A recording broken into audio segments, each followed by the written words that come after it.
The story of the brand is quintessentially the story of this fountain of youth quest, which is as old as humanity, the search for beauty, the search for youth. And I think that what's really beautiful about the story of SKII is that it tells you it can be found in the most unexpected, humble place and still be so hard-hitting and so powerful.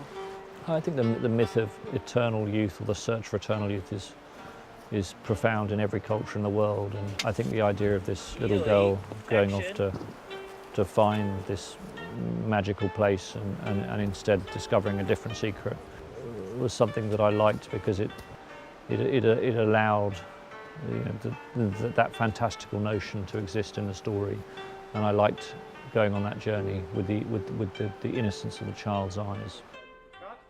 It's the kind of story that probably fits him very well, which is something timeless and huge and big and epic to some extent, distilled into humanity, distilled into emotion, and distilled into a true heart.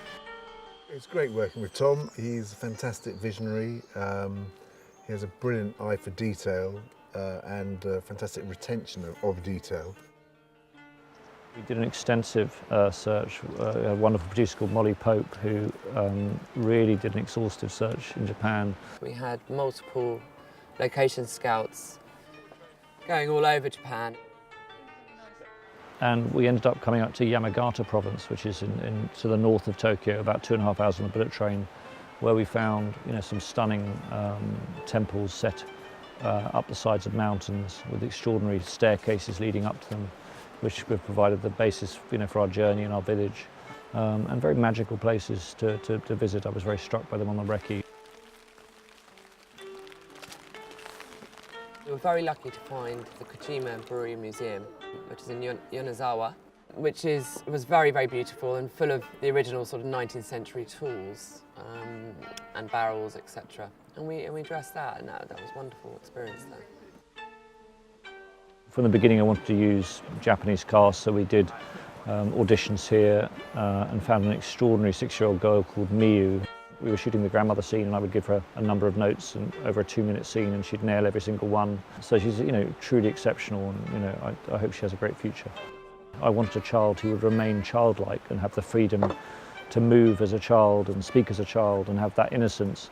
And in Miyu, I have that. I mean, even when you just ask her to run somewhere, she runs with this sort of amazing style that only a 6-year-old would run in, and they're so close to their imaginative life. The Japanese film crews are excellent. I mean, they have an amazing film culture. I as a little boy, was a huge Kurosawa fan, and it's been a particular thrill to see Kurosawa printed on apple boxes and the sides of trucks, and to see that the legend of Kurosawa still lives on. But Danny's got a wonderful eye and a wonderful temperament, and one of the best DOPs in the world. So it was great to continue our collaboration, and we were talking about how interesting it was to shoot in Japan for the first time and to learn a different aesthetic in terms of the way we frame shots. So that's been a great journey. Interesting, even though it's short form, it's still the same sort of parameters as when you work on a film, because you definitely get to use bits of equipment that you don't necessarily come across when you're working on films. A case in point, we've used a thing called an octocopter, which is a kind of small remote-controlled helicopter with 8 propellers. And that's allowed me to accomplish moves that I literally have never been able to do before in my life. And so to try out that technology for the first time on this commercial has been very exciting. Okay, Johnny, ready? Action!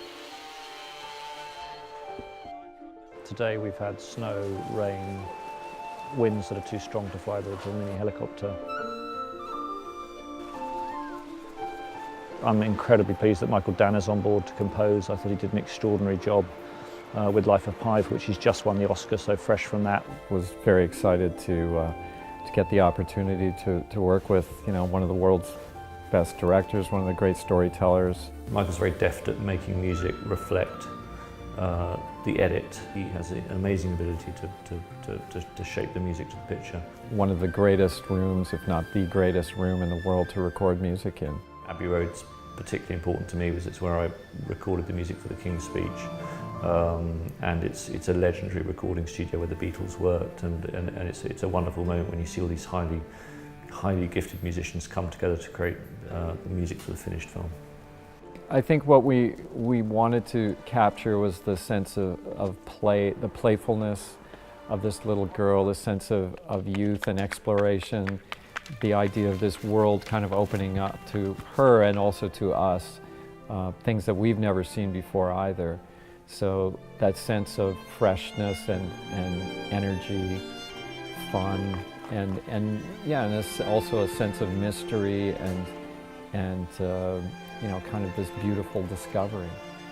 I think once you frame a story as a child's fairy story or a myth told for a child, it gives you tremendous freedom. And what I like about the story is that the grandmother is asked about her hands and why they're different, and she has an opportunity to initiate the girl into the realities of aging and mortality, and she chooses not to do that directly or to sort of spoil her the illusions and innocence of youth, but to tell her a story through which she can learn that truth.